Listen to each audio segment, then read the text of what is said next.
Mm. Yeah, I'm not really sure how to handle this one. So obviously you know about the film Dune Part 2. If you don't know about the film Dune Part 2, then where have you been? But if you've not been on the rock, you probably know about Dune 2. Because no one went to go and see Madam Web. So everyone's saving their money up to go and see Dune Part 2.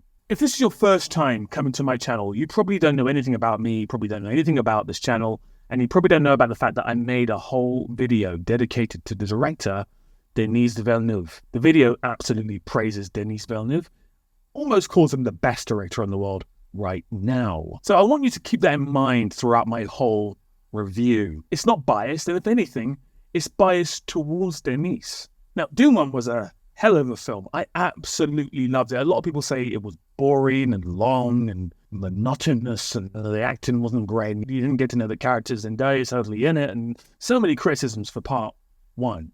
I loved it. I saw it at my local IMAX and it was just so immersive. I just wanted to stay in the world that had been created by Denis. It was, for me, one of the most immersive films I've ever seen at the cinema. So obviously my excitement levels for part 2 were at an extreme high. And therefore I decided to make the decision to watch the film at midnight. Now normally that wouldn't be a bad idea, but this film does clock in at an enormous 2 hours and 47 minutes. Now, I'm going to fact check myself right here and see if that's correct, but it's long. It's nearly 3 hours long. So that meant the one thing that I was really scared about was the pre-part before the film starts, which normally can be half an hour long. And I thought, you know what, it's midnight. They're going to show mercy on us. They're going to show the film on the dot. They didn't. There was about 20 minutes of commercials. There was about 20 minutes of trailers. It just lasted forever. Now, I don't like to eat my food before the film starts. So I arrived there thinking the film was going to start at 1 minute past 12, and it didn't. It started about 40 minutes past 12, and I had my hot dog and my popcorn next to me, and it just got cold, and that's my first complaint of many. I'm just kidding. There's not going to be many complaints, but I'm going to keep you on your seat there. So the first thing to take on board is I love Denis Villeneuve. I love the first film. Now, first of all, I'm going to say something which I really hate film reviewers doing. Bear in mind, I'm not a film reviewer. So if you're watching this and you think my channel is about film reviews, I am not a film reviewer. But what I hate film reviewers doing is using this phrase, it looks beautiful. The film looked beautiful. It looks stunning. However, I'm going to say this film does look stunning. From the Lawrence of Arabia backdrops to the stunning close-ups to the sandworms, to the land of the Arrakis, to just the simple things like the close-ups on Rebecca Ferguson's eyes, and just like the maddening sense of joy from Javier Bardem. Just little things were stunning, and the big things were even better. So far from what I've seen, people really like to go on about the fight scene, the gladiatorial fight scene on the Arrakis land, which apparently they have a black sun, which makes everything look black and white. I didn't like that scene too much, but everything else in the film, visually speaking, is stunning. And why not? It has got the budget. It's got Greg Fraser as the DOP. Denis Villeneuve creates stunning images. And one thing about Denis Villeneuve, which he recently confessed to, and I wish he didn't say this, and I'm going to come into this a bit later on, and probably the reason why the film does look so stunning is that he said this. So what he's basically saying is he prefers the beauty of filmmaking through visuals rather than dialogue. I don't agree with that. Now, of course, I'm not disagreeing with the fact that he does like that. Obviously, he likes what he likes. What I'm saying is film isn't just visuals. That's not quite what film is. In fact, I would say that's a wholly incorrect statement. Film is visuals, and film is sound, and film is also, in most cases, dialogue, because dialogue is the bridge in which you get to a story. Now, some other praises for the film. The acting is really good. Javier Bardem steals the show.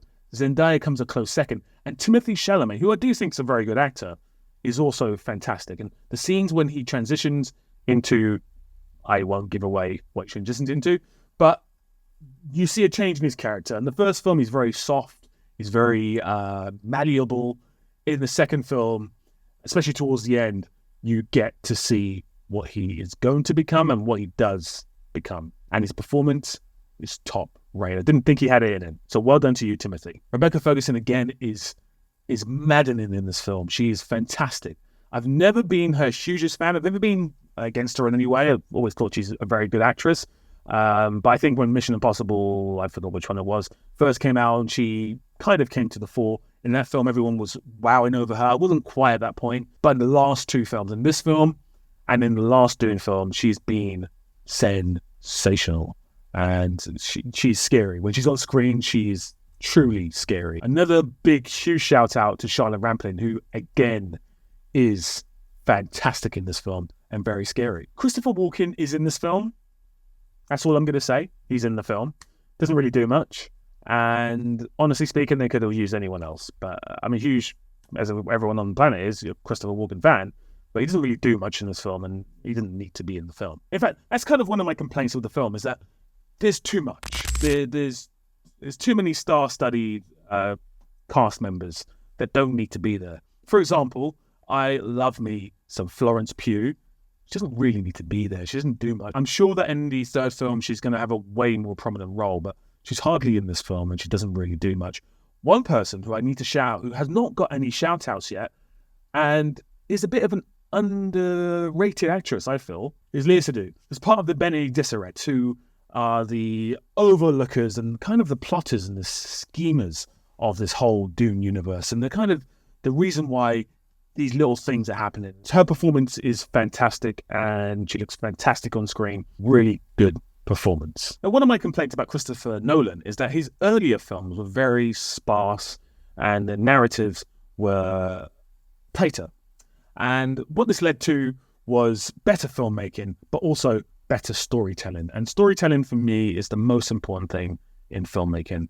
Whether or not your story has dialogue or not, the storytelling is crucial. Like, it's absolutely crucial. Now, there are filmmakers who, over the years, have not relied on storytelling too much, and they almost create visual poetry.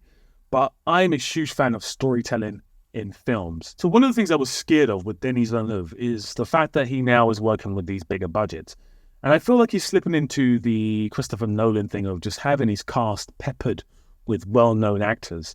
Now, there's nothing wrong with that per se. Honestly speaking, I do feel like it takes away from a storyline. If your whole script and your whole cast is peppered with well-known actors, you are eluding yourself of the act of character actors. And I feel character actors are hugely important for a story to really have an impact. When you see someone like Austin Butler on screen, who I'm going to come to in a minute, when you see someone like Austin Butler on screen, and again, Florence Pugh and Christopher Walken, and you're not really working with character actors so much there. You're working with leading actors. And there's a reason why character actors are character actors. It's because they look like character actors, and they're able to manipulate themselves visually and vocally and just from a story standpoint into the part they're meant to play. And when you're working with leading actors, it becomes increasingly difficult to do that. And it's one of my criticisms of the film, is that these hugely well-known cast members, you see them on screen and you're like, oh, there's Florence Pugh, there's Austin Butler, Stellan Skarsgård, there's Josh Brolin, there's Timothee Chalamet, there's Zendaya, there's Javier Bardem, there's Charlotte Rampling. Like, it's too much. I would prefer, if, especially in a film like Dune, if there were less known actors, proper character actors. And I've never really had this as a criticism of Denis Villeneuve's work, is his casting. His casting is normally spot on. But I do feel like in the last film, but especially in this film, he's got to a point where he's almost untouchable as a director, and studios want to work with him, and he's really using that to his advantage. And I've got no problem with that. But it's a huge problem for me in terms of storytelling, because if your cast members are just leading actors, you're really taken away from the storyline and the characters per se. So the film looks stunning. There are some really good performances, and honestly, it's something you should definitely experience, despite what I'm about to say next. Back to my first part of the video, where I said I made a video about Denis Villeneuve and how I think he's the best, or if not the best, definitely top 3 best directors in Hollywood right now. His manipulation of text is why I like him. The visuals recently, of recent, since he's been working with people like Greg Fraser and Roger Deakins and Bradford Young, his visuals have gone up a notch. Obviously, he's working with bigger budgets, better DOPs. It's going to be stunning. But the reason why I really like him is because his manipulation of text is top notch. For me, the best in Hollywood right now, which is why he was trusted with the source material for Dune, and why he was trusted with the source material for Blade Runner 2049. It's because his manipulation of text and his understanding of text and his working with text and actors is first rate. It's unmatched right now, which is why I'm so confused about this film. There's really two parts to this film. The first part of this film is our protagonist getting in with the Fremen, learning their skills, getting their trust, gaining their trust. Also, our two young, sexy, hot Hollywood leads falling in love, which, great, lovely. I really enjoyed that part. The scene where our protagonist, Paul, rides the Sandworm for the first time is first-rate cinema. Honestly speaking, it's worth the admission itself. It's a brilliant 10-minute sequence, which is up there as some of the best action sequences you will see. But maybe the next 10 years, and maybe going back 10 years, 20 years maybe, it really is a top first-rate scene. So the first part is all about him getting to know the Fremen, him getting to gain the trust of the Fremen, and this love story. The second part is a completely different thing altogether. I'm not going to go to spoilers, so I will say the second part of the film is very different to the first part of the film. My issue with the film is, and I've taken time out to I didn't want to give a review straight away, because when I watched it initially, I was like, I have issues with this film, but I'm going to sit on them and see if they subside. The issues are still there. The storytelling, which I'm shocked by. I thought, if anything, the storytelling would be knocked out of the park. But the storytelling is the actual problem in Dune 2. Now, I actually think this is a problem most likely with the source material rather than Dennys. I'm going to give him the benefit of the doubt. The story just doesn't grip me. It just doesn't grip me. And all the people who said the first film was boring, and I defended it, and I said they're just building the world towards something bigger, I'm kind of sitting here with egg on my face, because it's a very basic storyline. There's a lot of things going on underneath the basic storyline, which are really complex and layered, religious undertones and messiah complexes and things like that are really, really great. I really would have preferred that the film went into those things a lot harder. For me, that's the real story here. And I feel like this film was trying to rush itself into being an action film. And it really shouldn't, because there's a lot of nonsensical things that happen in this film, because I feel a bulk of the things that they've taken out to do with the undercurrents of the film was probably in the book. Now, I've not read the book, but I'm assuming that in the book, the things that are the undercurrent in the film are probably the main through line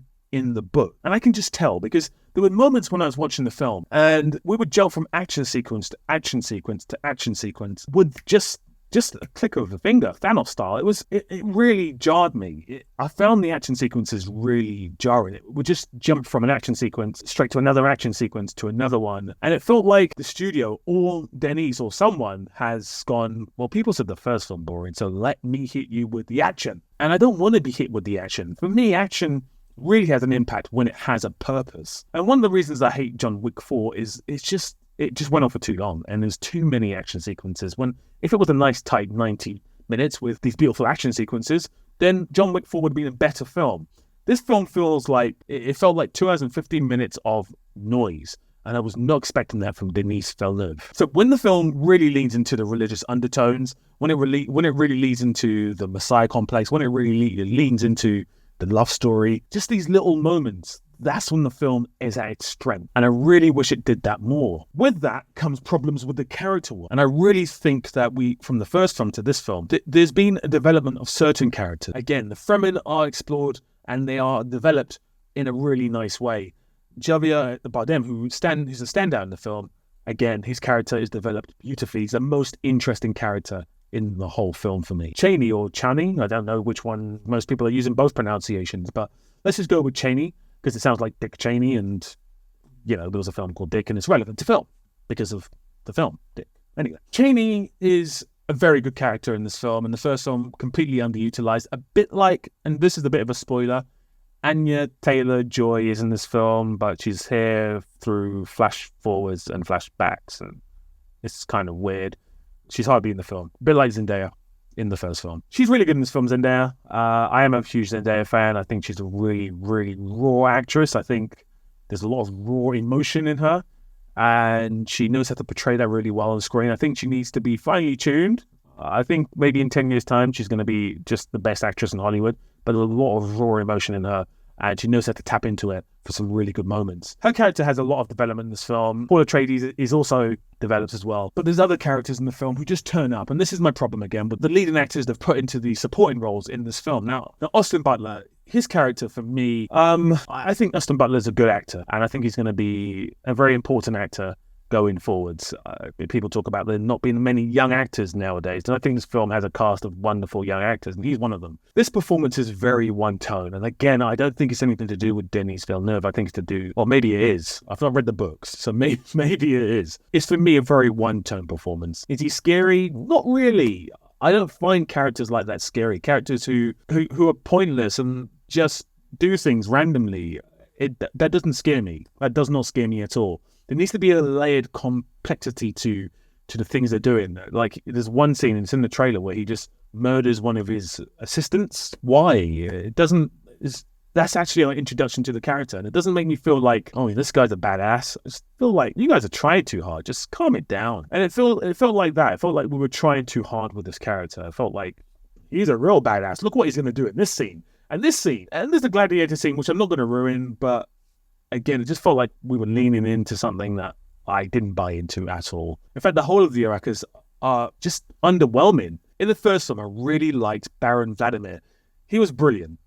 This film, he's toilet water. I did not enjoy him at all. There's so many sequences, and this goes back to what I was saying before, where things just happen, and something happens to him that just happens, and it has no impact, and it should have an impact because he's, for the most part, been our antagonist. It felt very similar to The Last Jedi when we had the death of whatever the fuck his name was, but he was just chopped in half. I put him on screen, and I may get a lot of hate from people watching this, but I didn't enjoy the performances of some of the actors in this film purely because they're just not on screen long enough. I know nothing about. I don't care about them at all. I do not care about them. And because we're jumping from action sequence to action sequence, and certain characters are dying, I'm not going to say who, certain characters are dying, it really had little impact on me whatsoever. So my main problem with the film is, ironically, the thing that I thought the film would be best at, which is storytelling, which I think's pretty poor. And again, I don't know if it's to do with the books or if it's to do with the filmmaking, and I can't say that until I read the book, so I'm not going to go ahead and judge the book or the filmmaking. But I will say, for me, the storytelling is pretty subpar in this film. So we're 2 films in. The first film I thought was building things up to the second film, where we would have this hugely rich story with these ideas of potential seen into the future and religion and the idea of following a messiah and the idea that you can manipulate human beings and situations to your advantage. I really thought that's where we were going. And in the second film, all I got was explosion, blowing things up, worms, characters dying, characters doing irrational things, terrible bad guys.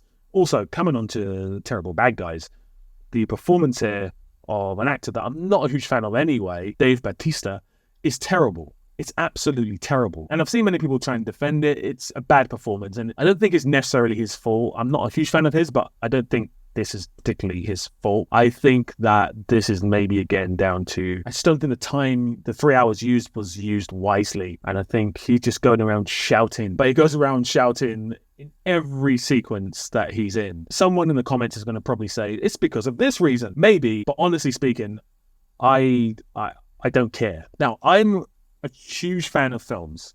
I'm not a huge fan of books. And I don't think the two things should be conflated. Obviously, a lot of films are based on books, Lord of the Rings, and Shawshank Redemption, and so forth. But I shouldn't have to read the book to get the film. That should never, ever be the case, that you're having to read the source material to enjoy a film. A film should be a standalone piece of art. It shouldn't be linked into a book. Like, that's irrelevant to me. I shouldn't have to watch a film to read a book, for example. Does that make sense? I think some people think you should read a book to watch the film, but no one ever said you should watch a film to read a book. The two things are just, they don't make any sense. And that obviously comes from the fact that books were around first. So people see books as sacred. I don't see them as sacred. I see them as very important in the evolution of mankind, but I don't see them as like above film in any way. And I think people think if you love film over movies, you're not very educated or whatever. Who cares? The fact of the matter is, I shouldn't have to read the book to understand the film or the TV show. But I do feel that with this Dune, especially number 2, and maybe with the last film, if it is the last film, that you probably do need to read the books. With 2 films in, the first film I really, really love. This film I'm going to watch again at some point, probably not at cinema. If I do, great. If I don't, I'm not too fussed. I'm underwhelmed, if I'm going to be honest with you. I am going to watch the 3rd film, and then I'm going to judge them all as a trilogy. There might be a 4th film, be a 5th film, who knows. Honestly, Dennys, tap out at number 3. I want to see something different from you at this point. I think then I can kind of take the whole thing into account and, watch this 10-hour epic and make a final judgment. But I've got to say, the 2nd film has some wonderful moments, and from some actors, it has some really good acting, some really nice character developments, and it's got some really interesting undertones to do with religion and mankind and the way we follow things. But I'm not excited for part 3, and I thought I would be, and I'm rather disappointed by this film. And again, if you're going to come at me in the comments, I don't mind. I don't mind at all. That's why I love film. And there's been many videos that I've done where I didn't particularly like Past Lives. I thought I had promise, but it wasn't the greatest of films, and people came in the comments for me. And there's been various videos I've done where people have disagreed with me. Please do. I don't mind you disagreeing with me. It's not because, it pushes the algorithm, I promise. It's to do with the fact that film is subjective. I love debating films with people in comments, and hopefully I'll do a live stream first. In fact, do you want me to do a live stream? I've been thinking about it for the past 3 weeks. Shall I do a live stream? Let me know in the comments if you want me to do a live stream. It'd be good to connect with some of you guys. Been talking to you through the comments, and you seem like just an incredible bunch of people. So honestly, I'm so grateful that I've cultivated just this amazing group of people who love film, and you guys are so eloquent, and the way you talk about film just reminds me of how much I love film as well. And I love being around people who enjoy film as much as I do, because honestly speaking, I don't think in my whole life I've had a group of people that I can really talk to on a regular basis about films, just non-stop every day. And for that, I am truly grateful to you guys. So let me know if you want to jump on a live stream. We can just, honestly, it doesn't need to be a subject. As you can see, I just dabble into old films, new films. I don't really talk about modern films too much because they're shit. I'm not really here for the clicks, to be honest with you. So yeah, if you want to jump in to a live stream and we can just talk film, we can just talk about film from day 1 to day now.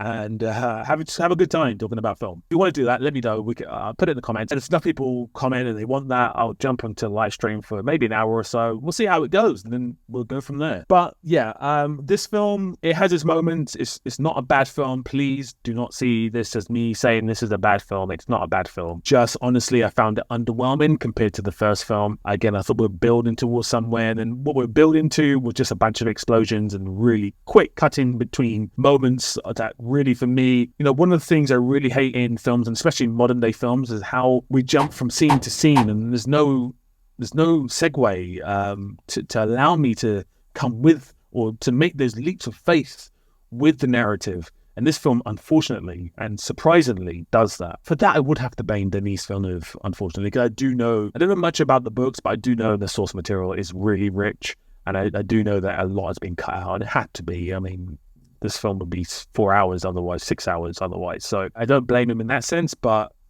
for me, it doesn't hit the spot. So have you seen Dune 2? Let me know in the comments if you've seen Dune 2. Did you enjoy Dune 1? A lot of people actually didn't enjoy Dune 1 based on my polls. But if you did see Dune 1, you liked it, let me know in the comments as well. Am I just talking crap? Let me know in the comments. But if you do let me know in the comments, don't just say I'm talking crap. Hit me up with some cogent thoughts so I can reply back to you with my own cogent thoughts, and we can have a debate. Like, there's nothing wrong with that. There's nothing wrong with me definitively saying I didn't enjoy this film. There's nothing wrong with you definitively saying that you did enjoy this film. Honestly, film is subjective, as I've said before. Yeah, we can debate about it. Okay, so listen, if you're watching me for the first time and you're like, I like what this guy has to say and I want to hear more of what he has to say, then please do subscribe. Check out the rest of my videos as well. I've got a lot of videos. One may say too many for the space of 3 months, but yeah, why not? I love film, so why not? If you could like the video, even if you don't like what I'm saying, that would be wonderful for me. If you could share the video, that would be fantastic. Am I going to give the film a mark out of 10? Why not? Let me give the film a mark out of 10. So for me, based on everything I've said, I think the film has huge problems. I think it has some huge, brilliant moments as well. I'm going to give the film a 6. I would give the first Dune a 7, but I'm going to give this film a 6, and I'm hoping that the last film's an 8. And until we speak again, big love, and let me know about the live stream. Speak to you soon.